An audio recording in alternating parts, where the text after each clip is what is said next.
Bonjour à tous. Donc, je pense que c'est l'heure de reprendre. L'intervention suivante s'appelle Un robot positronique et ça va être présenté par Olga, qui est radiochimiste sur la plateforme Nancy Clotep à Nancy, en charge de l'utilisation de ce robot, et par Nicolas de chez PMB, qui est responsable de la R&D dans cette société. J'ai un petit peu insisté sur le titre de la séquence. Est-ce que tout le monde m'entend? J'ai un Oui, petit on doute. t'entend, Nicolas. Parfait. Oui, c'est Donc, bon. j'ai un petit peu insisté sur le titre de la séquence. Pour ceux qui n'ont pas reconnu, c'est un hommage à un vieil auteur de science-fiction des années 70-80, on va dire essentiellement, qui avait conceptualisé à l'époque un robot positronique pour faire opposition à la théorie électronique, et en lui incorporant les trois lois de la robotique. Donc, la première loi disait que les robots ne pouvaient pas porter atteinte à un être humain, mais devaient les protéger. Et il y a eu une jolie intervention de Benjamin Guillet à Marseille, qui a clairement démontré, euh, plutôt à l'ENM, qui a clairement démontré que l'approche theranostique, ça allait se faire grâce à la médecine nucléaire. Donc, on doit sauver le monde, si possible lundi matin. Et la méthode pour faire ça, c'est le développement de radiotraceurs à la carte à l'aide de systèmes rapides en microfluidique, comme le robot qui va vous être présenté. Nicolas, je ne sais pas si tu arrives à te... Ouais, bonjour, je vais partager mon écran. Bonjour tout le monde. Déjà, quelle introduction, merci. Je me suis un peu entraîné. C'était parfait. Est-ce que vous voyez mon écran? Non, pas pour le moment. Ah. Alors, on va essayer. Vous partagez le son, l'écran de l'ordinateur. Et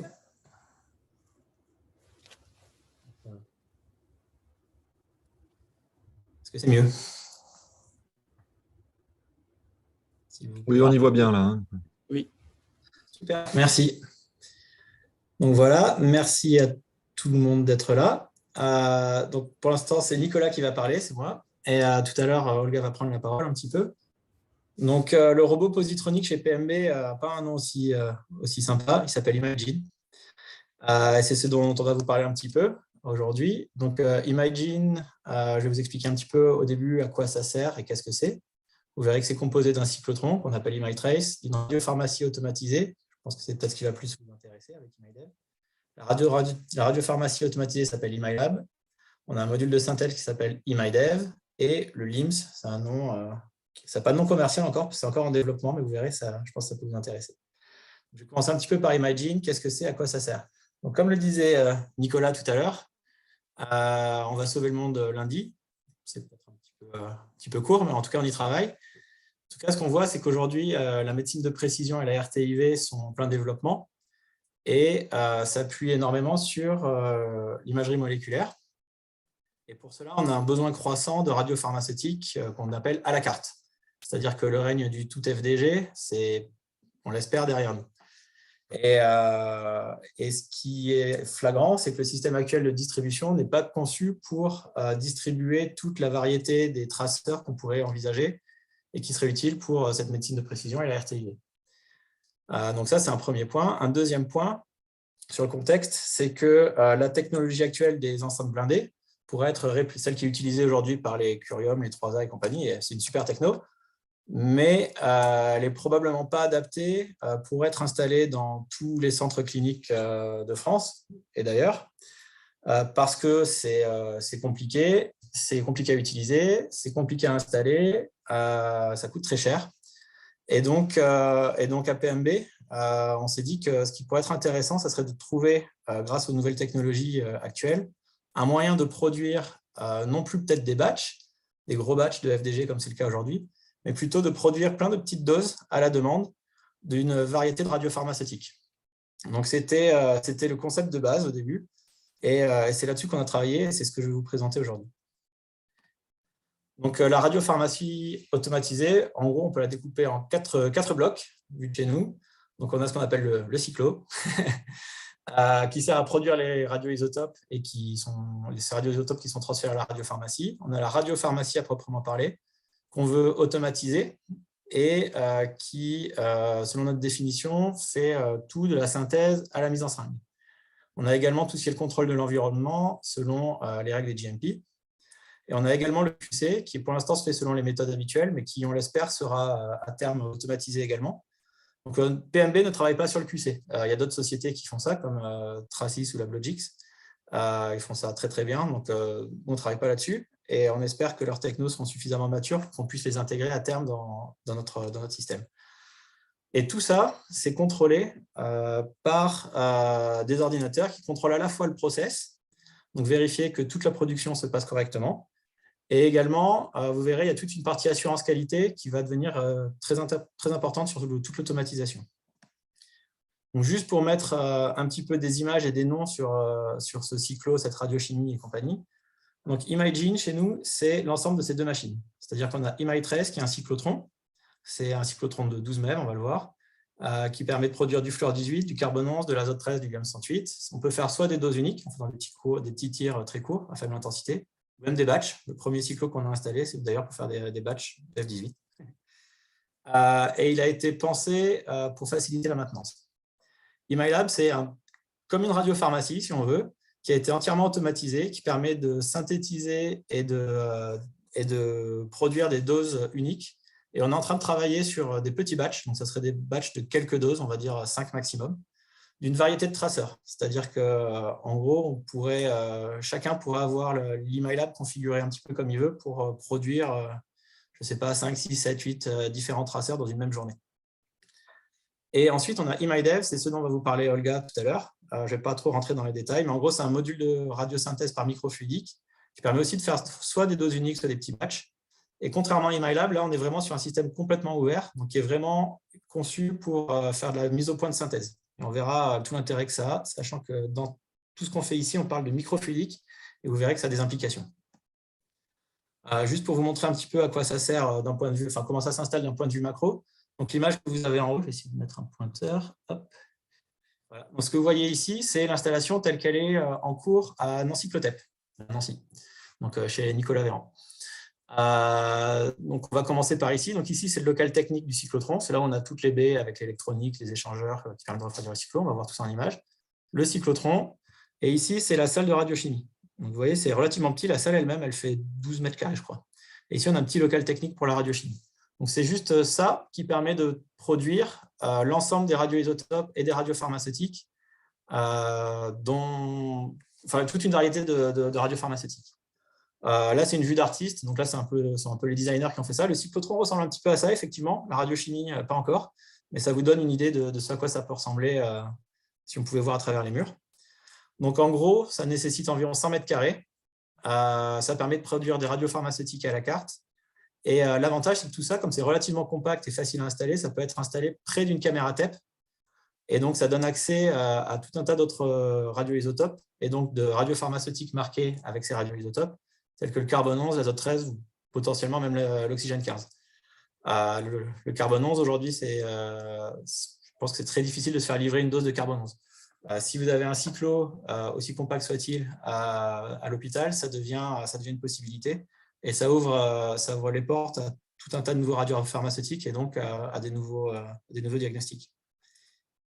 Donc, je vais vous parler du cyclotron avec un petit peu plus de détails. Donc, il s'appelle Imagetrace. C'est un cyclotron qui est un petit peu hybride. C'est-à-dire qu'aujourd'hui, dans le monde des cyclotrons, il y a soit des gros cyclotrons, tels que ceux qui sont utilisés par, comme je disais, 3A Curium, qui sont fabriqués souvent ces cyclotrons par GE ou IBA, et qui ont des hautes énergies, des forts courants, et qui sont assez lourds, assez gros, assez contraignants à utiliser, et qui sont parfaitement utilisés pour faire des gros batchs de FDG, par exemple. Et après, on a ce qu'on appelle les baby cyclotrons, qui sont plutôt autour des 8 MeV, 8-9 MeV, et qui sont très bien pour faire du FDG sur site. Mais dès qu'on va vouloir faire un petit peu de carbone 11 ou de gallium 108, ils vont commencer à être un petit peu légers, même beaucoup trop légers. Donc, Emitrace est un petit peu entre les deux. Il est un petit peu hybride de ce point de vue-là. Donc, on a 12 MeV. Pour l'instant, on tire à 50 microampères avec l'ambition de monter un petit peu plus d'ici peu. On a 4 ports de ciblerie. Donc, ça veut dire qu'on peut mettre 4 cibleries différentes, donc avoir accès à n'importe quel moment à 4 radioisotopes différents. Le cyclotron est auto-blindé, ce qui permet de l'installer dans des murs relativement fins, typiquement 50 cm. Et tout ça, c'est fait pour faciliter la production in situ. Donc là, je vais vous montrer un petit film. Ça marche plus. Un petit film qui a été filmé essentiellement à Nancy. Donc, on est en cours d'installation d'un Emitrace exactement comme celui-ci à Nancy. Donc, vous allez voir à quoi ça ressemble. Voilà, donc là, on est dans la casemate à Nancy. Donc, vous voyez le cyclotron sur la gauche. Donc, ce qu'on voit immédiatement sur la gauche, c'est vraiment la partie cyclotron. C'est là où on accélère les particules. Et là, lorsqu'on avance, l'espèce de cube qu'on voit devant nous, sur lequel il y a écrit Emitrace, c'est le blindage. Donc, ce qu'il faut savoir sur Emitrace, c'est que les cibleries sont déportées. Et souvent, sur les autres cyclotrons, les cibleries sont collées au cyclotron. Dans notre cas, on a préféré les déporter un petit peu parce que les cibleries rayonnent énormément et ça nous permet du coup de très bien blinder les cibleries et uniquement les cibleries, ce qui fait que le cyclotron est très léger. Autoblindé, il pèse à peu près 15 tonnes, 15-16 tonnes, alors qu'un cyclo, n'importe quel autre cyclo pèse au moins 40 tonnes, même s'il fait que 8 mégaélectronvolts, alors que nous, on a 12 mètres. Voilà, donc juste 2 petits mots rapidement pour vous expliquer, peut-être que vous le savez déjà, mais comment fonctionne un cyclotron. Donc ici, on a ce qu'on appelle une source d'ions. On va créer des ions H-. Un ion H-, c'est un proton avec 2 électrons qu'on va injecter dans le gap d'accélération et ils vont être accélérés grâce à un champ électrique qui est généré par ces résonateurs en orange. Et les particules vont tourner grâce au champ magnétique qui est généré par les secteurs magnétiques qui sont ici en gris.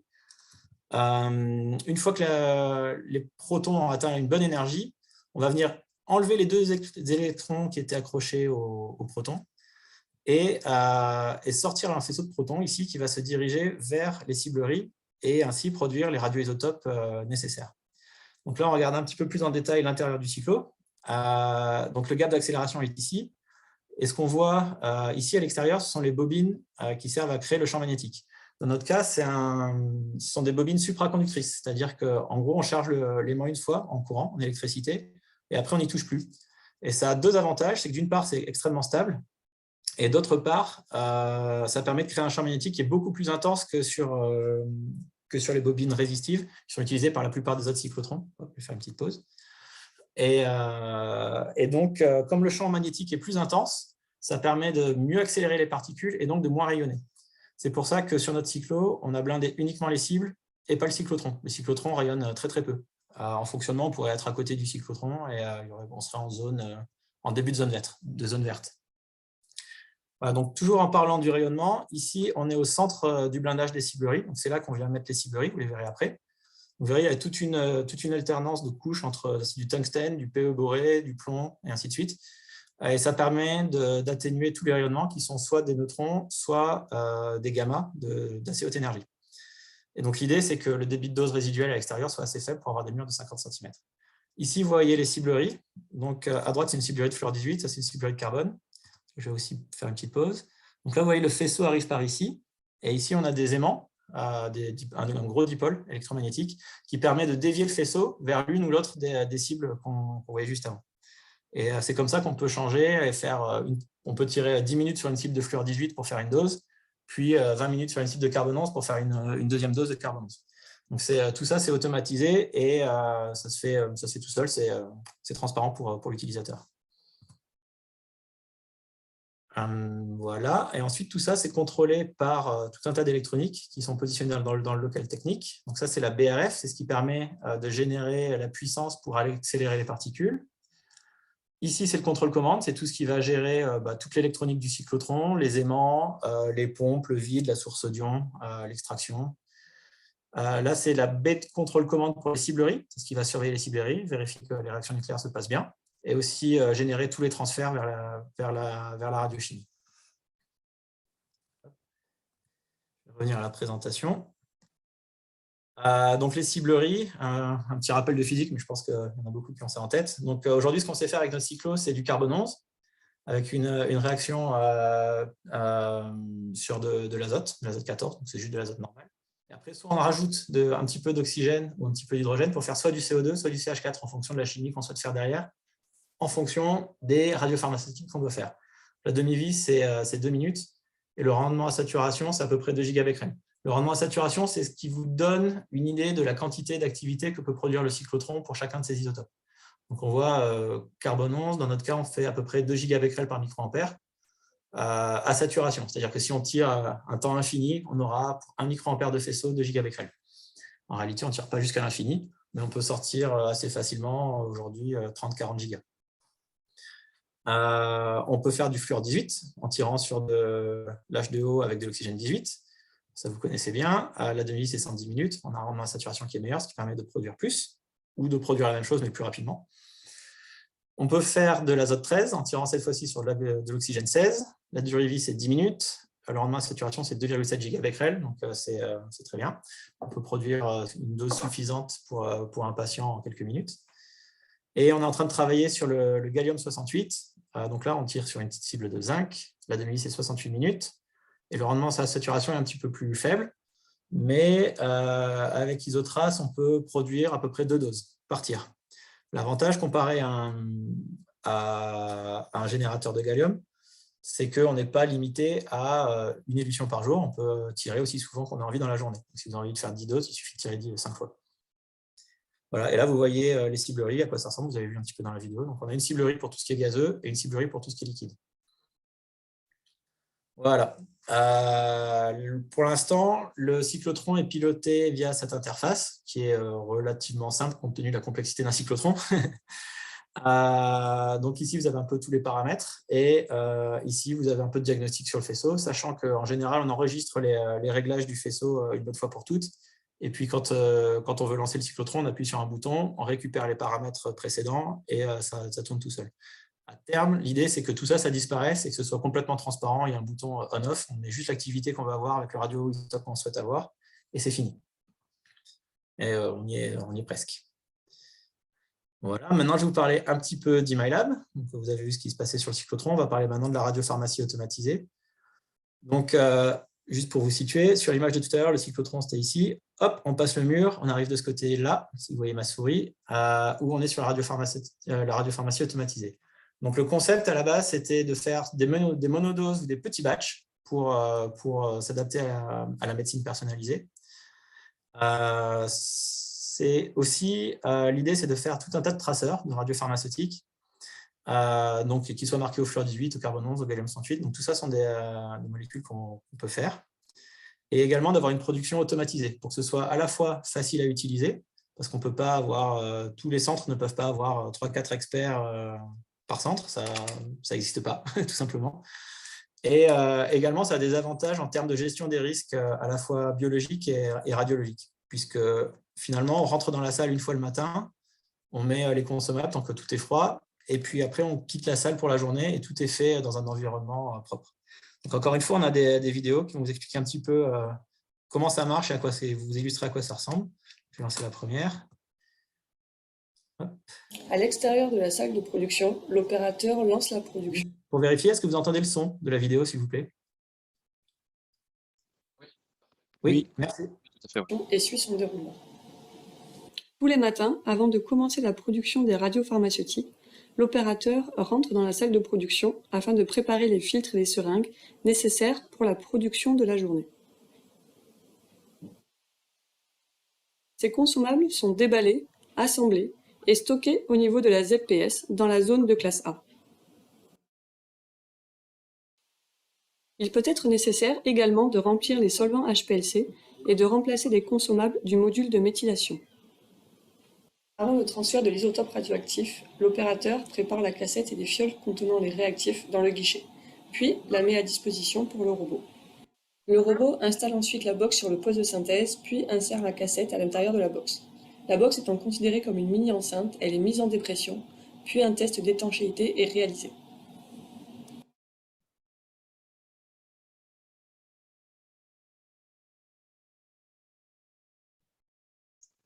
Le robot saisit son outil dédié à la classe A afin d'installer le filtre stérilisant et la seringue patient dans la mise en seringue qui vont ensuite être connectés à la cassette. Une fois la seringue remplie, le robot s'équipe avec son outil dédié à la classe C, récupère la seringue pour la mettre à disposition dans le guichet. Il va ensuite remplir une seconde seringue qui sera utilisée pour les tests de contrôle qualité. Le filtre utilisé est testé par la méthode du point de bulle, puis le robot va jeter le filtre et la cassette dans le stockage des déchets.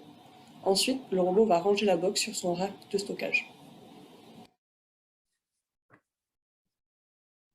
Ok, c'était la première vidéo qui montre un petit peu comment se déroule le process de fabrication. Et une deuxième qui montre l'installation à Nancy, qui est Nous en sommes cours à aussi. l'extérieur de la salle de production eMyLab, devant les guichets. Ces guichets sont la zone d'échange entre l'opérateur et le robot. L'opérateur va préparer la cassette et les réactifs dans celui du haut, et le robot mettra à disposition les seringues dans le guichet du bas. Nous rentrons dans la salle de production eMyLab par le sas opérateur. Cette salle est assimilée à une enceinte. Elle est en dépression et ventilée en classe C. La radioprotection est assurée par des murs en béton de 50 cm et par le blindage autour des poubelles et des guichets. La superficie nécessaire pour l'installation est inférieure à 20 m². Ceci est le châssis contenant l'enceinte en dépression du module de motivation, la gestion des fluides et la pompe HPLC. Vous apercevez le module soufflant emballé en bleu pour la zone de classe A. À droite de ce mur se trouve la zone de préparation et de stockage des consommables nécessaires pour la production, à savoir les filtres et les seringues. Elle est située dans la zone de classe A. À droite de celle-ci se trouve le poste de synthèse. C'est ici que nous réalisons la synthèse du radiopharmaceutique par microfluidique en classe C, la filtration stérilisante et le remplissage des 2 seringues pour le patient et pour le contrôle qualité en classe A. Le remplissage est asservi à une mesure en direct de l'activité dans la seringue. La classe A est monitorée en permanence par le comptage particulaire. Au centre de la pièce se trouve le robot, avec les supports pour ses différents outils en classe C.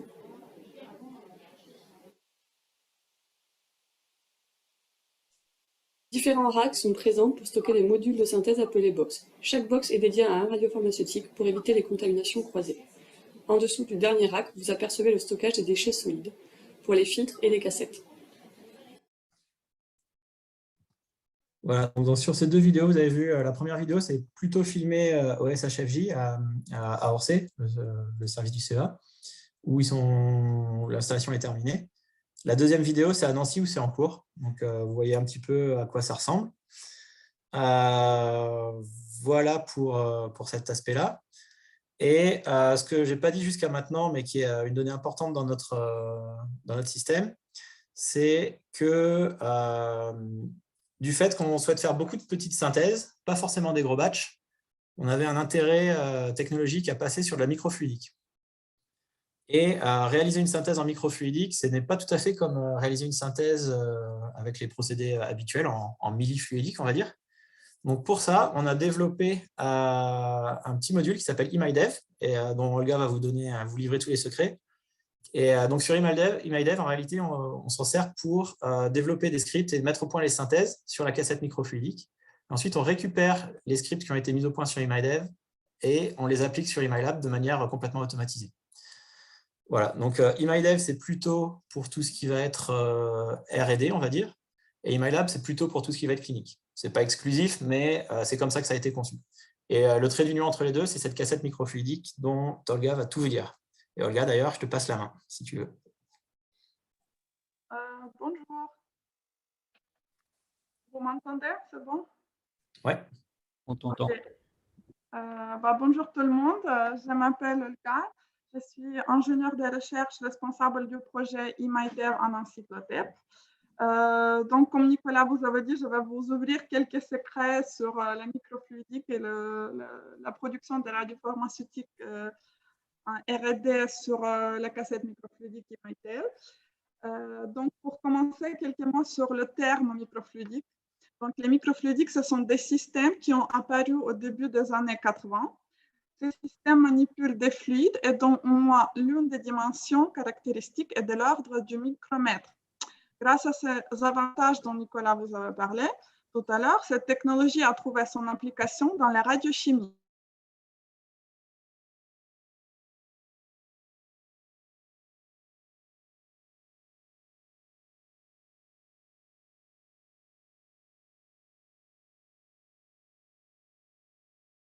Détail 50 ou 200 microlitres pour intégrer différents types de billes en fonction du choix des traceurs à synthétiser.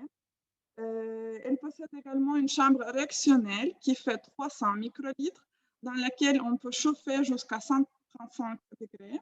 Sur l'image à droite, vous pouvez voir qu'afin de prélever un réactif dans la cassette, on envoie le gaz, on l'appelle le gaz vecteur. Ici, en Nancy, c'est de l'azote qu'on utilise. Dans un flacon, du coup, on pousse avec ce gaz et le liquide rentre dans les canons microfluidiques pour diriger le liquide vers différents réacteurs ou sorties de la cassette. Et on a 34-20 microfluidiques. Ce qui est important à préciser, c'est que la conformité GMP est possible grâce à l'approche consommable. Donc, on utilise la cassette qu'une fois. Oui. Alors, avec le module R&D IMIDEV, on peut effectuer une synthèse de variétés de radiotraceurs sur une cassette avec un design unique rempli avec les billes à la demande. Le procédé est entièrement automatisé et utilise les scripts spécifiques aux radiopharmaceutiques. Plusieurs capteurs sont intégrés dans le module qui nous permet de suivre et contrôler la synthèse. Il y a les capteurs optiques, les capteurs de radioactivité, le capteur de présence de la cassette. Il y a également une autre partie intégrée dans l'IMIDEV, c'est la partie l'HPLC, qui nous permet d'effectuer la purification si besoin, par exemple pour la radiochimie du fluor 18 ou du carbone 11. En tout, cette nouvelle technologie peut diminuer le coût des réactifs. Ça peut également améliorer les rendements, simplifier les voies de synthèse, améliorer l'activité spécifique. C'est dans un système clos. On peut également effectuer le contrôle des volumes et des mélanges. Sur cette diapo, vous pouvez voir l'interface de la supervision pour piloter IMIDEV. On a une fenêtre dans laquelle on charge le script qui est au milieu du diapo. Nicolas, je te laisse montrer. Vous voyez pas ma souris là? Oui, on voit bien. Dans laquelle on charge le script, donc la recette, oui.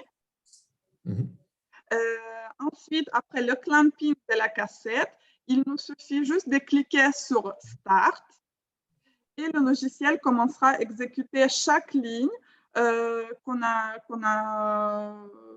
écrit en amont.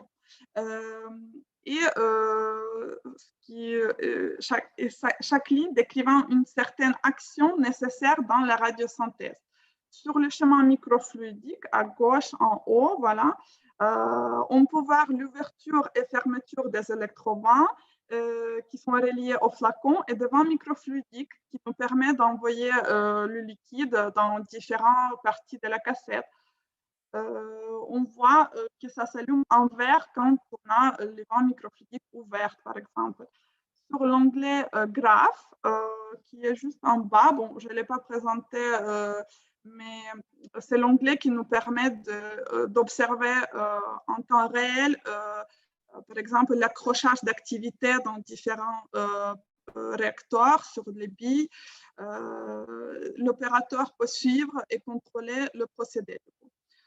Pour ce qui est de la traçabilité, elle est assurée grâce au rapport qui est généré à la fin de la synthèse et qui contient les données sur l'opérateur, par exemple la date, le nombre de scripts, ainsi que 12 différents graphes avec tout ce qui est l'ouverture, fermeture des vents microfluidiques, l'activité, les données d'HPLC, les données des capteurs optiques, etc. Ici à gauche, un exemple voilà, de ces rapports-là. Bon, ensuite, merci. Sur ce diapo, bon, je voudrais retourner en 2019. C'est l'année quand on a installé l'IMIDEV en encyclotètre et qu'on a commencé à développer la radiochimie, surtout du fluor 18 et du gallium 68, qui étaient nos objectifs, ce qui est nos objectifs actuellement. Donc, les premières synthèses, ça a été développé sur la molécule FNA en début de 2020. Ce travail nous a permis de mettre en place la réaction simple, mais en même temps de comprendre comment fonctionne le système, de tester l'intégration des billes dans la cassette. Et ce travail est bien décrit dans la publication qu'on a pu sortir en 2021 dans le Review Lab on Chip. En août-septembre 2020, on a commencé à travailler sur la radiochimie du gallium-68. La première molécule, c'était le gallium citrate. Et en janvier-mars 2021, on a commencé le travail sur le gallium PSMA, voilà, le gallium PSMA 11.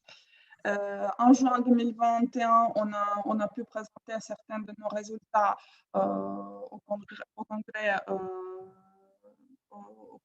et le travail a été publié dans le review Nuclear Medicine and Biology.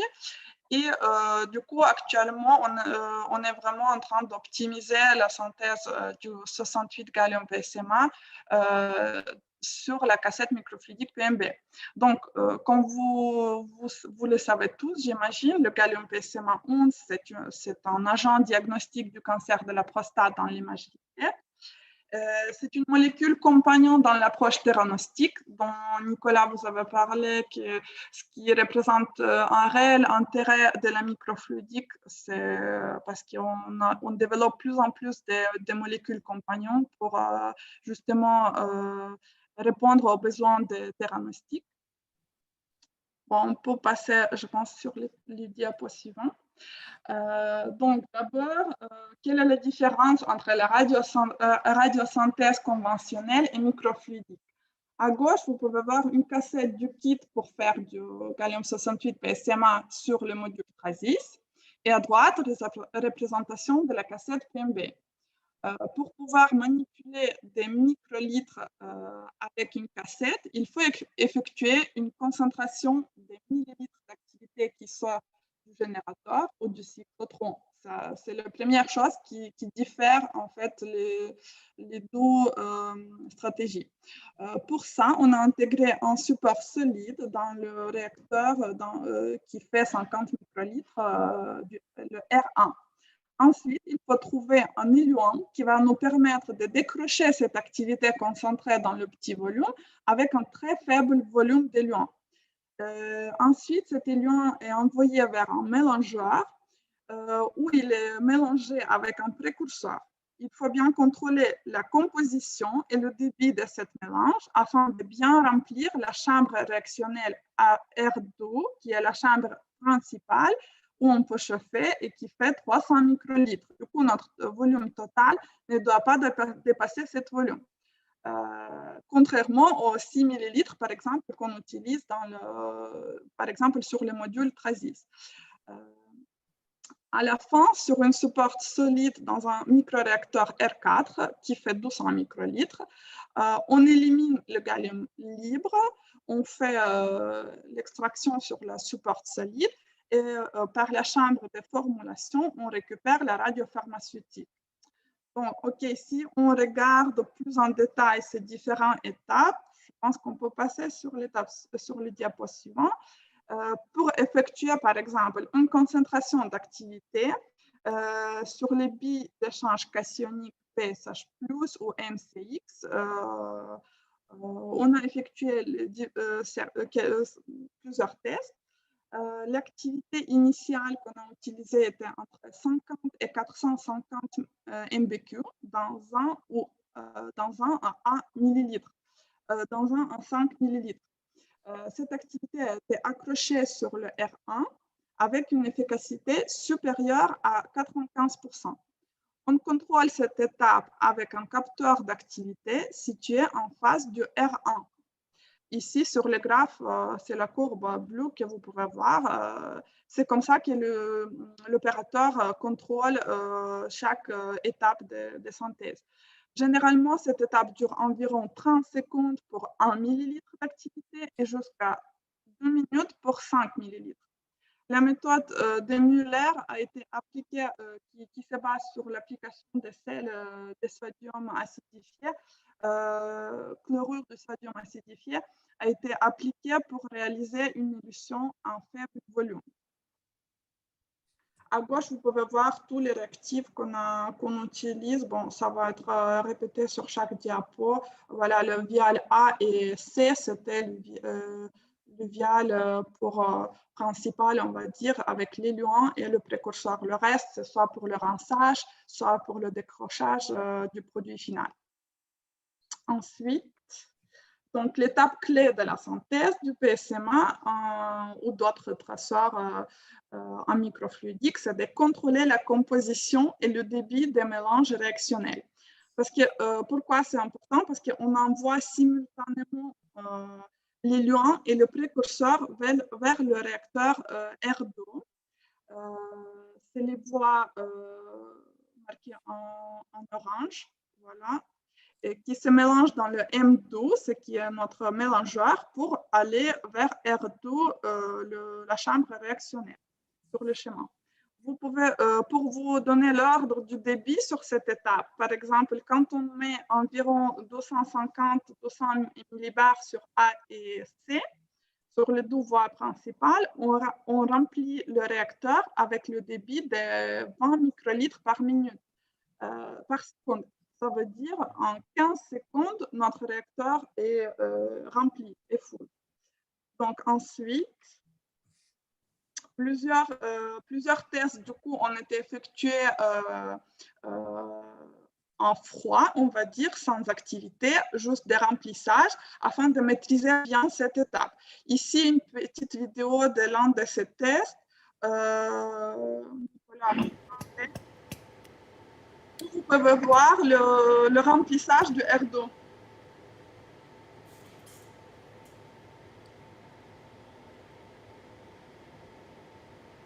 Secondes. Wow.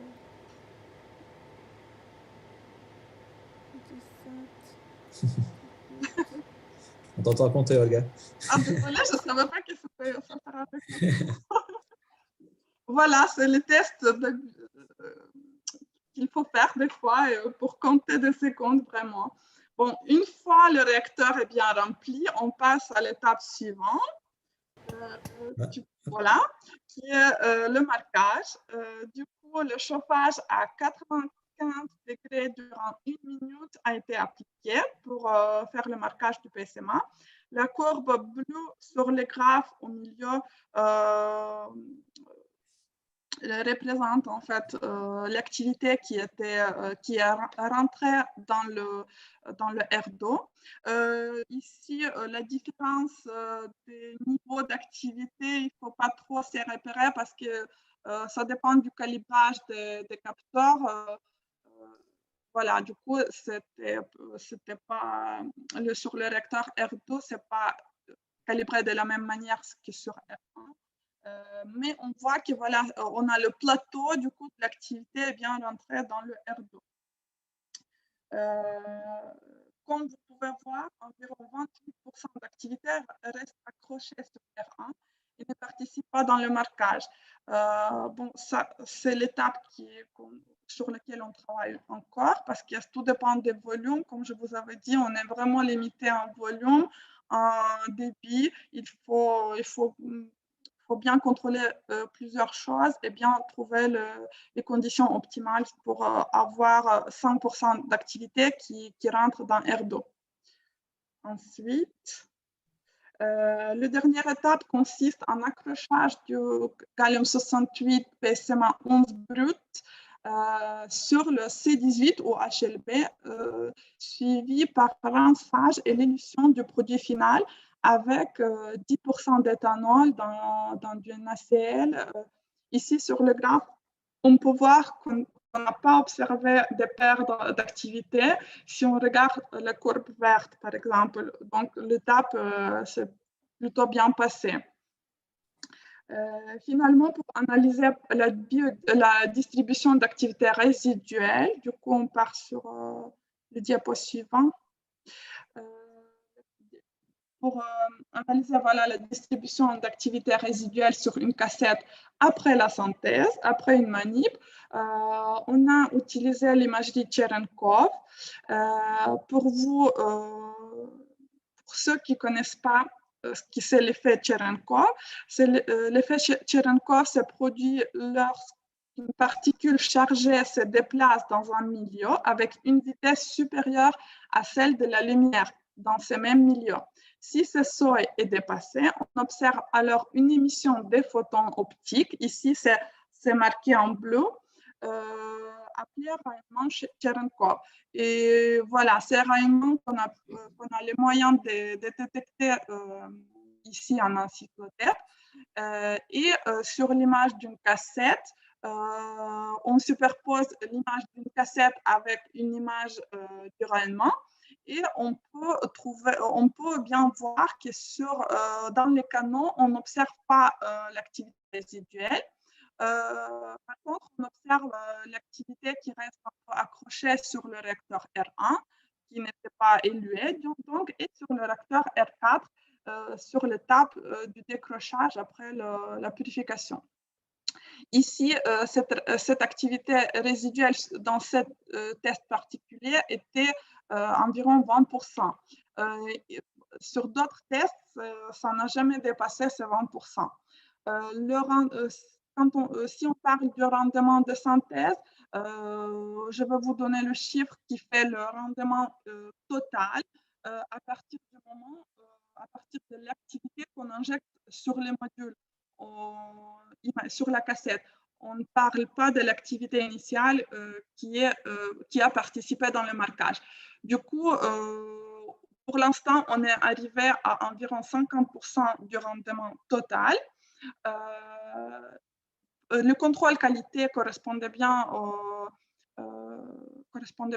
normes des pharmacopées européennes. Bon, on n'a pas fait la validation sur 3 lots pharmaceutiques parce qu'on essaie, on travaille toujours sur l'optimisation du rendement, mais la pureté chimique, radiochimique détectée par le CCM et par l'HPLC était supérieure à 99%. Avec le pH 6. Bon, comme les perspectives, c'est d'abord améliorer cette première étape qui n'existe pas dans la chimie traditionnelle, qui ne fait pas souvent dans la chimie traditionnelle, on va dire, c'est la concentration d'activité et améliorer l'élution avec le faible volume, l'efficacité de cette élution, ainsi qu'on essaie d'optimiser le contrôle des mélanges éluants et précurseurs dans le M2, parce que ce qui fait que des fois, si on a le débit qui varie, on peut avoir la variation en pH qui peut avoir un effet sur le marquage. Pour éviter ça, on travaille aussi dessus sur comment éviter les variations de ce type. Ce qui est le gros défi aussi, c'est augmenter la reproductibilité pour avoir à chaque fois le même résultat et améliorer le rendement global de la synthèse. Merci pour votre attention. Je laisse la parole à Nicolas. Merci Olga. Dernière partie de notre présentation, le LIMS. Donc, vous allez comprendre ce que c'est si vous ne connaissez pas encore. Donc, en gros, en résumé de ce qu'on a dit jusqu'à maintenant, on a entièrement automatisé le process jusqu'à la livraison des seringues, on va dire, en incluant notamment cette fameuse radiochimie par microfluidique. Mais en réfléchissant un petit peu, en essayant de nous mettre à votre place, on s'est dit que si dans une journée, on veut faire 10 doses différentes, ça va impliquer 10 dossiers de l'eau. Et on s'est dit que ça, ce n'était pas super. Donc, ça faisait beaucoup de papier, beaucoup de travail, et que c'était quand même un sérieux frein à la technologie. Donc, on s'est dit que de la même manière qu'on a automatisé la fabrication des doses, on pourrait essayer d'automatiser la fabrication du dossier de l'eau. Et comme l'a brillamment expliqué Olga, pendant toute la fabrication, on a tout un tas de capteurs qui nous permettent de contrôler tout un tas de choses et donc d'acquérir plein de données.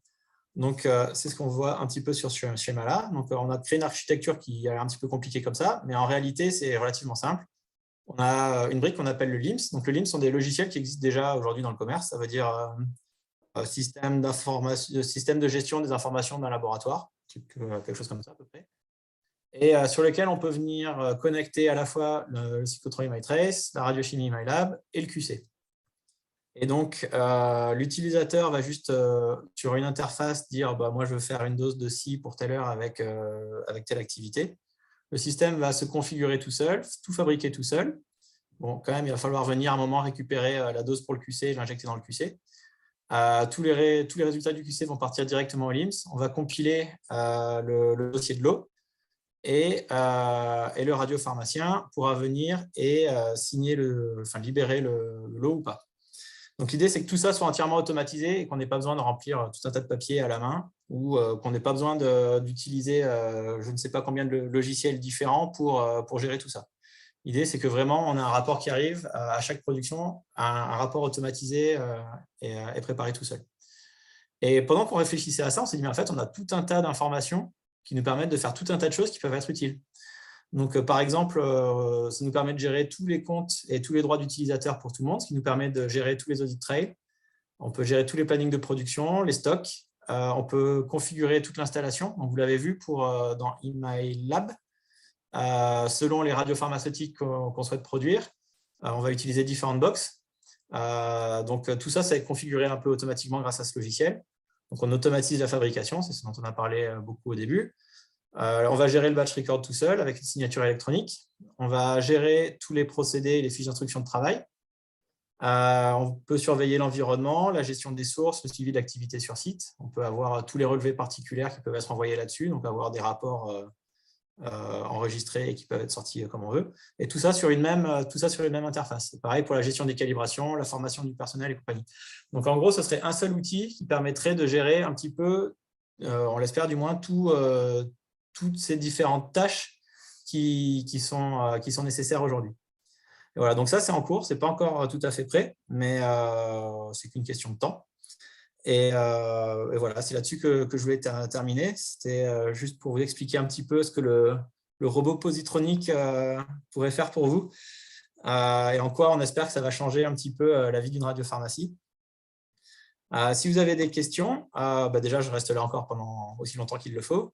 Olga aussi. Et puis, vous avez nos coordonnées ici. Si vous souhaitez nous envoyer un petit message ou nous appeler, on vous répondra avec plaisir. Et merci pour votre attention. Merci à vous deux pour votre intervention. Est-ce qu'il y a des questions? Je vais partager ma vidéo, comme ça, j'aurai l'air moins sauvage.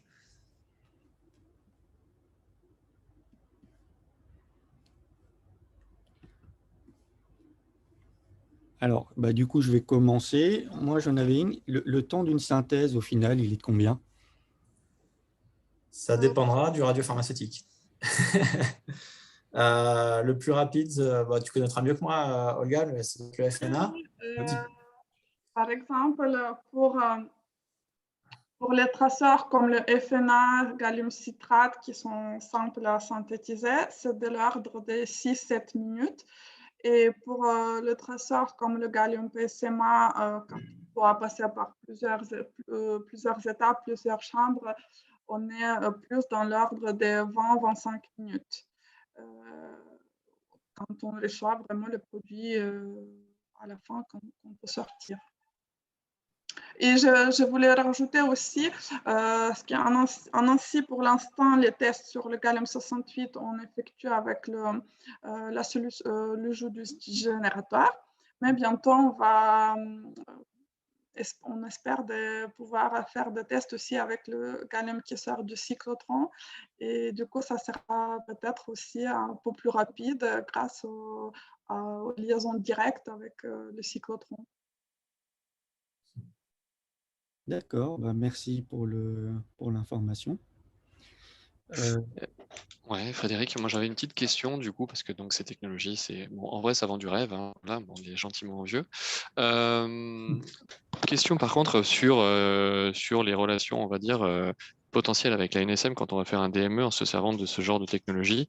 Les retours, il y a une frilosité, ça se passe comment en fait? Ou est-ce que ça se passe bien, on va dire, dans le cadre de molécules pour la recherche clinique, puisque finalement on est plutôt sur ce genre de médicaments dans un premier temps? Alors, je crois que Philippe Gervais ne pouvait pas être là aujourd'hui, mais Philippe Gervais a un système comme ça aujourd'hui. Alors, il y a deux aspects. On peut passer soit avec la NSM, soit avec l'ARS. Au SHFJ, ils sont passés par l'ARS au début, je crois, et ça s'est très bien passé. À Nancy, vous êtes plutôt en contact avec la NSM, et je crois que ça se passe plutôt très bien aussi également. Donc, a priori, ça se passe plutôt bien.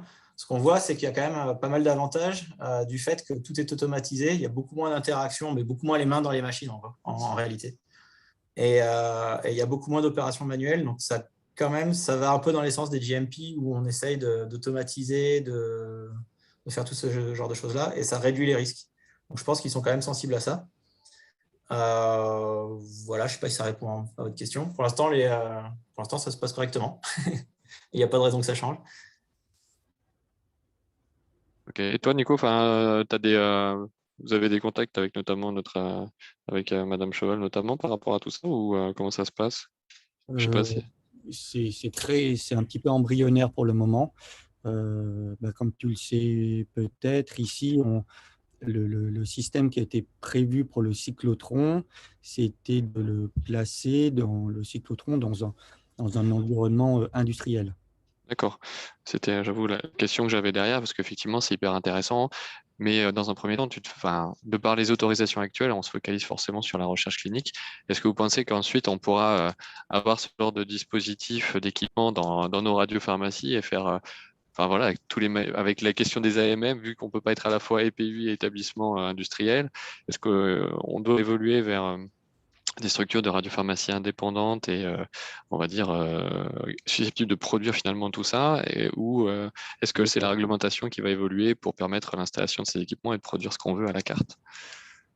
Alors là, je pense que la question, elle dépasse même le cadre du robot et de cet automate.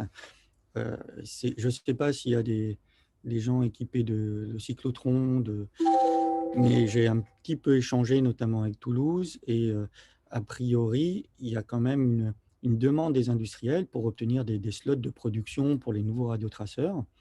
Et il commence à y avoir une difficulté à ce niveau-là. Et ils se tournent vers les structures hospitalières et ou universitaires, ce qui pose parfois aussi des problèmes réglementaires. Donc, je ne dis pas que c'est la solution, mais est-ce que ce n'est pas une piste à explorer aussi pour faciliter la mise à disposition de ces nouvelles molécules? Je suis complètement d'accord avec toi. Et puis, ça permet aussi de changer également d'échelle et pour nous, dans notre exercice au quotidien. Ok, merci beaucoup. Merci pour la présentation. C'était vraiment une belle innovation et c'est une belle innovation et ça donne vraiment envie. Merci beaucoup. Merci. Encore merci. Du coup, s'il n'y a pas d'autres questions, j'en vois pas dans le chat. Je vous propose quelques minutes de pause. Alors, tu peux me poser une question? Oui, bien sûr. Didier Lebars de Lyon. Simplement pour avoir une idée en carbone, parce que le carbone, ça va extrêmement vite. Et puis 12 mètres en carbone, ça ne fait pas non plus de production très importante. Est-ce que vous avez déjà fait des études, des essais en carbone? Oui, par exemple, hier, on a produit 30 gigas au SHFJ. 30 gigas de quoi? De carbone 11, CH4. D'accord. Pardon, CO2. D'accord, mais ça c'est donc le point de départ et avec toute la suite de la synthèse. Alors ça, on n'a pas encore fait la synthèse de l'alpha à l'oméga, on n'a pas encore fait. Ce qu'on sait, c'est qu'on a 30 gigas en fin de transfert. Ensuite, avec 30 gigas, on a pas mal. Le carbone 11, ça marche très bien en microfluidique. On a plutôt des bons rendements et les synthèses vont plutôt vite. Donc, on travaille par exemple avec Karolinska en Suède. Ouais, où ils travaillent beaucoup sur le carbone 11.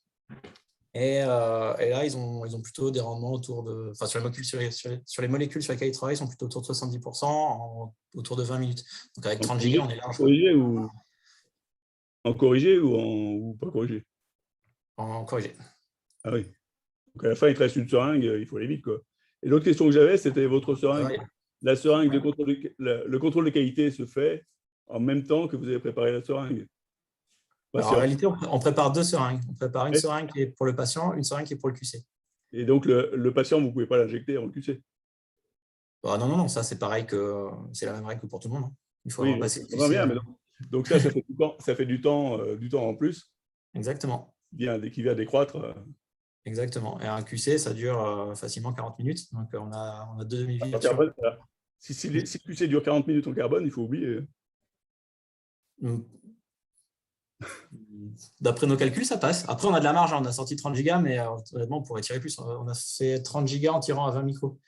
Donc, on peut monter à 50. Bon courage.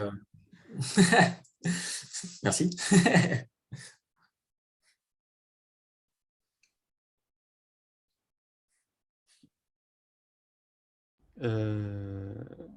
Alors moi, j'avais une dernière question du coup. C'est quoi le programme de développement en fait sur cette machine? Alors, le programme de développement, on va dire, il y a 2 volets. Il y a un volet vraiment sur la technologie. Donc, il faut vraiment qu'on termine toutes les dernières automatisations, que ce soit à la fois sur la fabrication, on va dire, et aussi sur tout ce qui est, on l'a vu, le LIMS. Et en parallèle, on a tous les travaux que font Olga, Karolinska, dont je parlais, et d'autres, qui servent à développer le portefeuille de molécules, de sorte à ce que ces molécules soient disponibles à tous et que ça puisse être utilisé facilement, on va dire, en routine. Donc, ce sont les deux gros axes, on va dire. D'une part, faire un petit peu évoluer la techno encore, parce que c'est relativement récent tout ça. Ça marche, mais il y a encore de quoi améliorer tout ça. Et puis, surtout, augmenter le portefeuille de molécules, ce qui me semble être le plus important. Je ne sais pas si ça répond à ta question, Nicolas. Oui.